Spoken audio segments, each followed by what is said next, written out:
السلام علیکم ورحمۃ اللہ وبرکاتہ۔ نحمدہ ونصلی علی رسولہ الکریم، بسم اللہ الرحمن الرحیم۔ علم الصرف فصل نمبر 3۔ اس سے پہلے ہم صرف کے اندر پڑھ چکے ہیں فعل ماضی کی گردان اور فعل مضارع کی گردان، اور فصل نمبر 1 اور فصل نمبر 2 ہم پڑھ چکے ہیں۔ فعل ماضی کی گردان میں ہم نے 14 صیغے پڑھے، فعل مضارع کی گردان میں ہم نے 14 صیغے پڑھے، اور میں پھر عرض کروں گا اگر آپ لوگوں نے یاد نہیں کیا تو آپ کو کوئی فائدہ نہیں ہوگا آگے پڑھنے کا، اور یاد کر رہے ہیں تو آپ ضرور سبمٹ کریں۔ بہت سارے ساتھی ہیں وہ سبمٹ نہیں کرتے ہیں، اور جو کرتے ہیں اللہ ان کو جزائے خیر دے، اور اصل فائدہ بھی انہی کو ہوگا جو سبق کو یاد کرتے ہیں۔ یہ درس ایسا ہے، ان کو سمجھنا ہی کافی نہیں ہے بلکہ یاد کرنا بھی بہت ضروری ہے، اور بہت آسان ہے، بالکل قاعدہ ہے یہ ابتدائی، تو اس کو آپ یاد کر سکتے ہیں تھوڑی سی ہمت کے ساتھ اور تھوڑا سا اہمیت کے ساتھ۔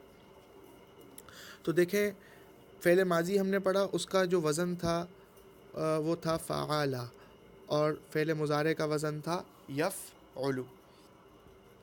اچھا، اب جو فصل ہے، فصل نمبر 3، یہ ہے نفی تاکید با لن و نفی جہد با لم کی گردان۔ اب دیکھیے، آپ نے پچھلی گردانوں میں آپ نے 2 چیزیں پڑھی، ہر گردان کی اس بات اور ہر گردان کی نفی کی آپ نے پوری گردان پڑھی۔ اس بات، فعل ماضی اس بات معروف، فعل ماضی اس بات مجہول، فعل مضارع اس بات معروف اور فعل مضارع اس بات مجہول۔ تو اس بات اور نفی، اس بات اور نفی، آپ نے ماضی کے اندر ما لگایا، ما ضربا، ما فعلا، ما کتبا، ما قاما، ما آپ نے ہر صیغے کے ساتھ آپ نے ما لگایا، یعنی کہ ایک صیغے کو اس مثبت سے منفی بنانے کے لیے۔ اسی طرح مضارع میں آپ نے لا لگایا، لا یفعلو، لا یضربو، لا یأکلو، لا یقومو، لا یسجدو، لا یصلی، لا یتوضا، لا یلعبو، یہ ان تمام صیغوں کے ساتھ آپ نے کیا لگایا؟ لا۔ تو اس بات سے نفی بنانے کے لیے ہم نے ماضی میں ما لگایا، اور ہمیشہ لگائیں گے، اور مضارع کے اندر ہم نے لا لگایا۔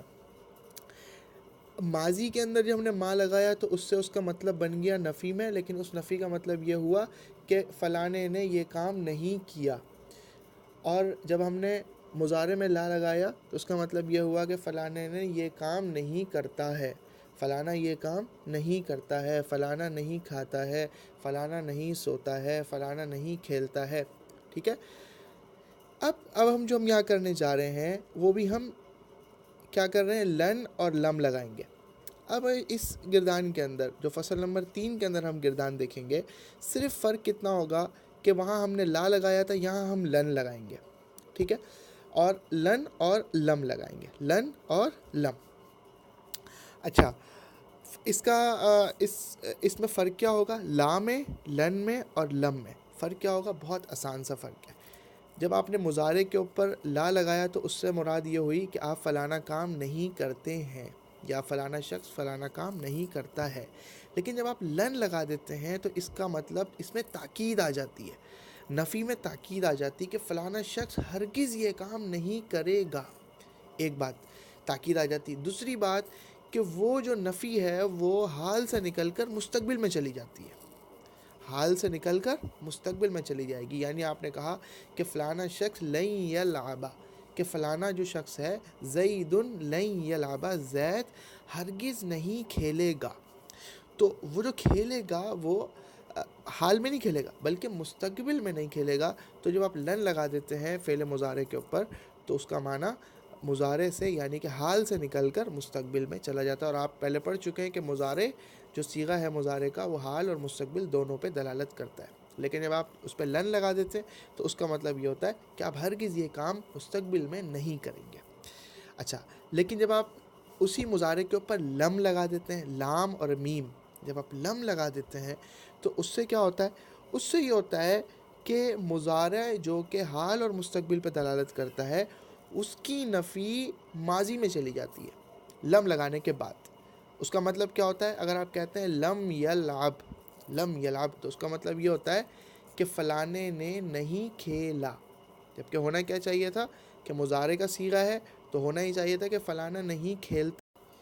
جی، تو کیا سمجھ میں آیا کہ فعل مضارع کے صیغے کے اوپر اگر آپ لم لگا دیں گے تو اس کا معنی حال سے نکل کر ماضی میں چلا جائے گا۔ تو یہ تو بات ہو گئی تمہیدی۔ اب ہم پڑھتے ہیں اس کی گردان اور دیکھتے ہیں وہی 14 صیغے ہوں گے اور ان کا جو ہے ان کو لن اور لم لگا کر ہم پڑھتے ہیں۔ دیکھیں، بحث نفی تاکید بلن اور فعل مستقبل معروف، ٹھیک ہے، اور اسی کی جو ہے مجہول ہوگی سیم کی، بحث نفی تاکید بلن در فعل مستقبل مجہول۔ لن یفعل لن یفعل لن یفعل لن یفعل لن یفعلوا لن یفعلوا لن تفعل لن تفعل لن تفعل لن تفعل لن یفعلن لن یفعلن لن تفعل لن تفعل لن تفعل لن تفعل لن تفعلوا لن تفعل لن تفعلوا لن تفعلوا لن تفعلی لن تفعلی لن تفعلا لن تفعلا لن تفعلن لن تفعلن لن افعل لن افعل لن نفعل لن نفعل۔ تو یہ تو ہم نے پڑھ لی بحث نفی تاکید بلن۔ اب ہم پڑھتے ہیں بحث نفی جہت بلم۔ تو جہت اور تاکید، دیکھیں جب آپ لن لگاتے ہیں تو اس کو ہم کہتے ہیں نفی تاکید، لیکن جب آپ لم لگاتے ہیں تو آپ کہتے ہیں نفی جہت کہتے ہیں اس کو۔ تو اس کا صیغہ کیسے بنے گا؟ لم یفعل لم یفعل لم یفعلا لم یفعلا لم یفعلوا لم یفعلوا لم تفعل لم تفعل لم تفعلا لم تفعلا۔ میں معروف اور مجہول دونوں کو ایک ساتھ پڑھ رہا ہوں، تو آپ دھیان اس طرح سے دیں، پہلے معروف پڑھ رہا ہوں پھر مجہول پڑھ رہا ہوں۔ طریقہ ایسا نہیں ہے پہلے آپ نے پورا معروف پڑھنا ہے پھر مجہول پڑھنا ہے، لیکن میں وقت کی قلت کی وجہ سے اس کو دونوں کو ایک ساتھ پڑھ رہا ہوں۔ پھر لم یفعلنا لم یفعلنا لم تفعل لم تفعل لم تفعلوا لم تفعلوا لم تفعلی لم تفعلی لم تفعلا لم تفعلا لم تفعلنا لم تفعلنا لم افعل لم افعل لم نفعل لم نفعل۔ تو دیکھیے یہاں پر آپ نے دو گردانیں پڑھی، ایک میں آپ نے پڑھا نفی تاکید بلن اور دوسرے میں پڑھا نفی جہت بلم، ٹھیک ہے۔ اب اس کو تھوڑا سا دہرا لیتے ہیں کہ جو آپ نے پہلا پڑھا اس کا مطلب کیا تھا کہ آپ نے نفی کو تاکید کے ساتھ کیا کر دیا، تاکید کے ساتھ ذکر کیا اور اس کا معنی جو ہے وہ صیغے کا معنی مستقبل میں چلا گیا، لیکن نفی کے ساتھ وہ معنی مستقبل میں گیا۔ اور اسی طرح سے آپ نے دوسرے صیغے میں جب لم لگایا، جہت کا لم لگایا، تو اس میں وہ مضارع کا صیغہ تھا لیکن اس کی نفی کہاں چلی گئی؟ ماضی میں چلی گئی۔ دیکھتے ہیں قاعدہ۔ اب قاعدہ اس کا بہت اہم ہے۔ قاعدہ ہے لن مضارع مثبت کے شروع میں لاؤ اور واحد مذکر غائب، واحد مؤنث غائب، واحد مذکر حاضر اور متکلم کے دونوں صیغوں میں آخری حرف پر بجائے پیش کے زبر دے دو اور 7 صیغوں میں سے نون اعرابی گرا دو اور 2 صیغوں میں جمع مؤنث کے نون کو رہنے دو۔ بحث نفی تاکید بلن بن جائے گی۔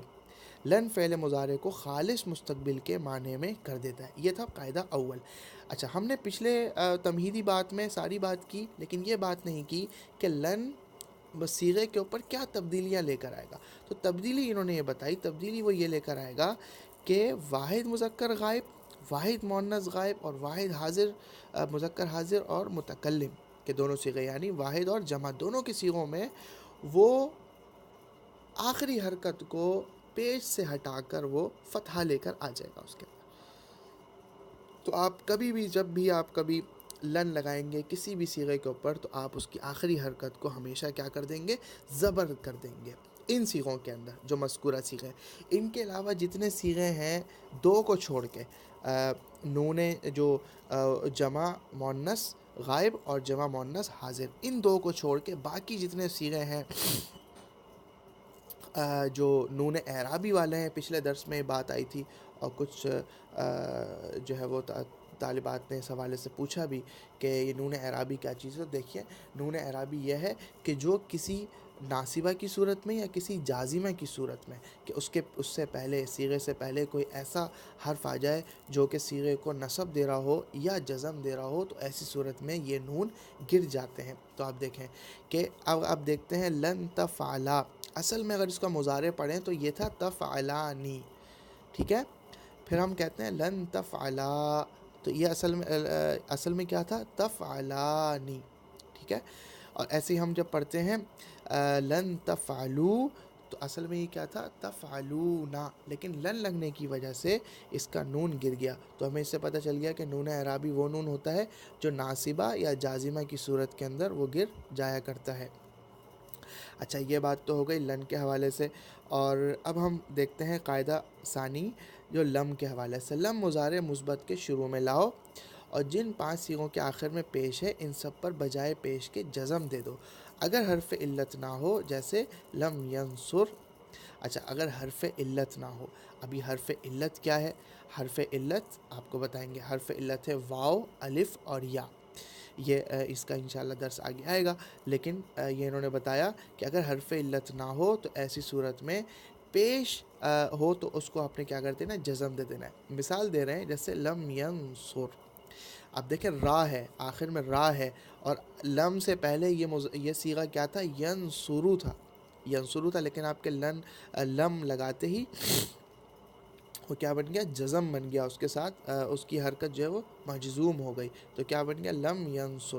ایسے ہی لم یضرب، لم یسمع، ٹھیک ہے، یہ سب کیا تھے؟ یضربو، یسمعو، لیکن لم لگاتے ہی سب کے سب جزم آ گیا۔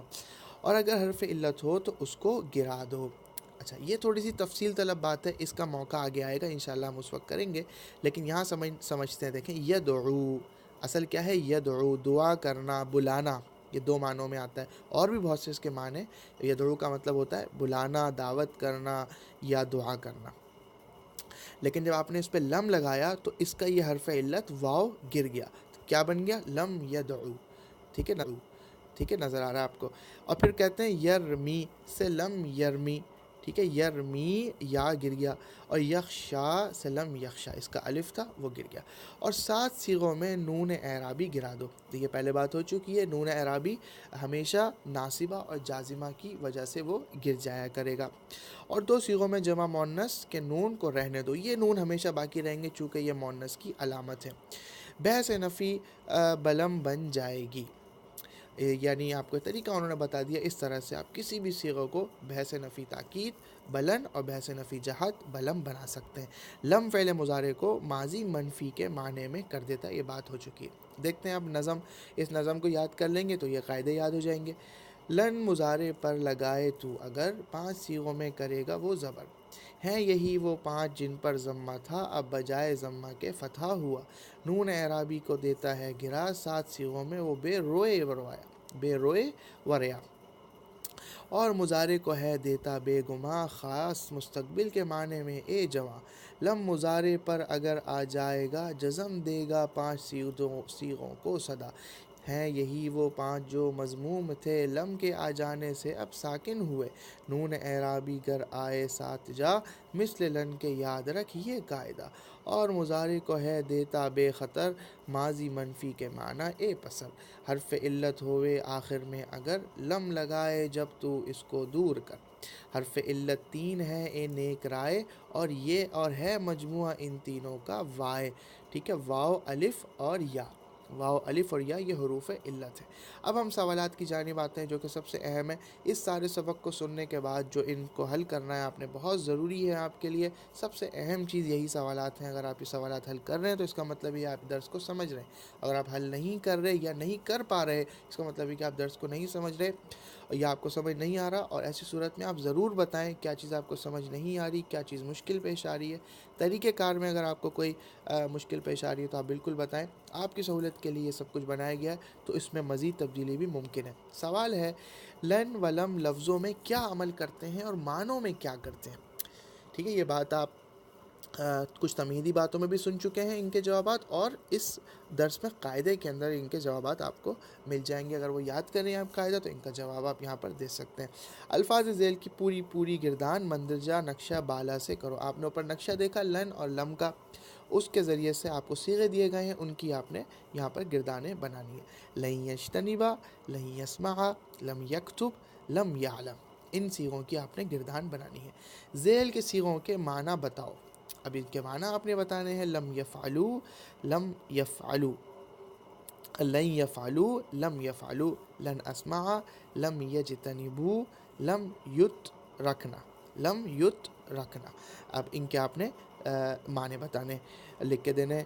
ذیل کے اردو جملوں کا عربی میں ترجمہ کرو. پھر وہی والی بات آ گئی کہ آپ کو یہاں پر الفاظ اور معانی آنے چاہیے، اور میں انشاءاللہ میں ضرور کوشش کروں گا کہ آپ کے لیے قاموس کا انتظام کر دوں. اور قاموس کے لیے اب جو میں کوشش کرنے جا رہا ہوں وہ یہ کہ ہماری جو ویب سائٹ ہے درس نظام، کہ آپ کو یہاں پر الفاظ اور معانی آنے چاہیے، اور میں انشاءاللہ میں ضرور کوشش کروں گا کہ آپ کے لیے قاموس کا انتظام کر دوں. اور قاموس کے لیے اب جو میں کوشش کرنے جا رہا ہوں وہ یہ کہ ہماری جو ویب سائٹ ہے درس نظامی .net، قاموس وہاں پر باقاعدہ جو ہے وہ وہاں پر اس طرح سے لگا دی جائے گی کہ آپ لوگ آسانی کے ساتھ قاموس کو وہیں سے استعمال کر سکیں، چاہے تو ڈاؤن لوڈ کر لیں، چاہے تو وہیں پر اس کو استعمال کر سکیں. تو آپ نے الفاظ اور معانی یاد کرنے ہیں. اب اس وقت جو آپ کو جملے آ رہے ہیں، میں ہرگز نہیں لکھوں گا. اب دیکھیے اس کو میں تھوڑا سا سمجھاتا ہوں کہ آپ نے کرنا کیا ہے. سب سے پہلے آپ کو معنی پتہ ہونا چاہیے لکھنے کا. لکھنے کا معنی عربی میں ہوتا ہے کتبہ یکتبو کتابتاً. کتبہ کہتے ہیں لکھنے کو. تو اب ہرگز کا جملہ، ہرگز نہیں کا جملہ تو وہ لن کے ساتھ بنتا ہے. آپ کو پتہ ہے کہ ہرگز کا جملہ کس کے ساتھ بنتا ہے؟ لن کے ساتھ بنتا ہے. تو آپ نے کتبہ یکتبو کے جو ہے اسم کو، یکتبو کا جو ایک صیغہ ہے، اس کے ساتھ آپ نے لن لگانا ہے. تو اس سے یہ اس کا معنی جو آپ سے مطلوب ہے وہ بن جائے گا. میں ہرگز نہیں لکھوں گا، اس کو آپ عربی میں کیسے بولیں گے؟ لن اکتبا. لن اکتبا، کہ میں ہرگز نہیں لکھوں گا. اچھا، تم دو مردوں نے پرہیز نہیں کیا. تم دو مردوں نے پرہیز نہیں کیا. اچھا، اب ہم سب سے پہلے ہمیں کیا آنا چاہیے؟ پرہیز کا معنی عربی میں آنا چاہیے. پرہیز عربی میں کسے کہتے ہیں؟ پرہیز کہتے ہیں اجتناب. پیچھے آ چکا ہے اجتناب. اجتناب، اجتناب اگر آپ کو پتہ ہے اس کا مطلب پرہیز ہے، تو اب آپ فوراً سے صیغہ بنائیں گے. اس کا صیغہ کیسے بنائیں گے؟ دیکھیں گے تم دو کا مطلب ہمیشہ عربی میں تثنیہ ہوتا ہے. تو بھائی تثنیہ ہے، یہ پتہ چل گیا. اور تم سے یہ پتہ چل گیا کہ یہ صیغہ حاضر کا ہے، غائب کا نہیں ہے. جب آپ کو یہ پتہ چل گیا تو اب ہم کیا کریں گے؟ اب تثنیہ حاضر مذکر تثنیہ حاضر کا ہم نہیں بھی آ رہا ہے آگے. نہیں کا مطلب کیا ہوا کہ بھئی یہ نفی ہے، نفی جہد ہے. تو ہم نفی جہد پھر حاضر، یہ جو چیزیں مد نظر رکھیں گے، ان کو مد نظر رکھ کر پھر ہم جملہ بنائیں گے. سب سے پہلے تو حاضر، اور تم کا مطلب ہو گیا کہ حاضر. دو مردوں کا مطلب ہو گیا تثنیہ. پرہیز کا مطلب آپ نے جان لیا، اجتناب. نہیں کیا کا مطلب ہو گیا نفی جہد. تو ہم اس کا جملہ ایسے بنائیں گے، لم تجتنبا. لم تجتنبا یعنی تم دونوں نے پرہیز نہیں کیا، تم دو مردوں نے پرہیز نہیں کیا. اس طرح سے عربی جملوں کو، اردو کے جملوں کو یا کسی بھی زبان کے جملے کو عربی میں منتقل کرنے کا طریقہ یہی ہے کہ آپ کو سب سے پہلے خاص مصدر آتا ہو، کہ اس فعل کا جو مصدر ہے کہ وہ فعل کیا ہے وہ آتا ہو. اس کے بعد آپ کو صیغوں کی پہچان ہو. صیغوں کی پہچان میں نے آپ کو بتائی. سب سے پہلے آپ نے دیکھا تم کا مطلب کیا ہوا؟ حاضر. مرد دو کا مطلب کیا ہوا؟ تثنیہ. اور پرہیز کا مطلب آپ نے جان لیا، خود آپ نے قاموس سے نکال لیا مان لیں. اور نہیں کا مطلب کیا ہوا؟ نفی جہد. تو آپ نے اس طرح سے جو ہے عربی کا جملہ مکمل کر لیا.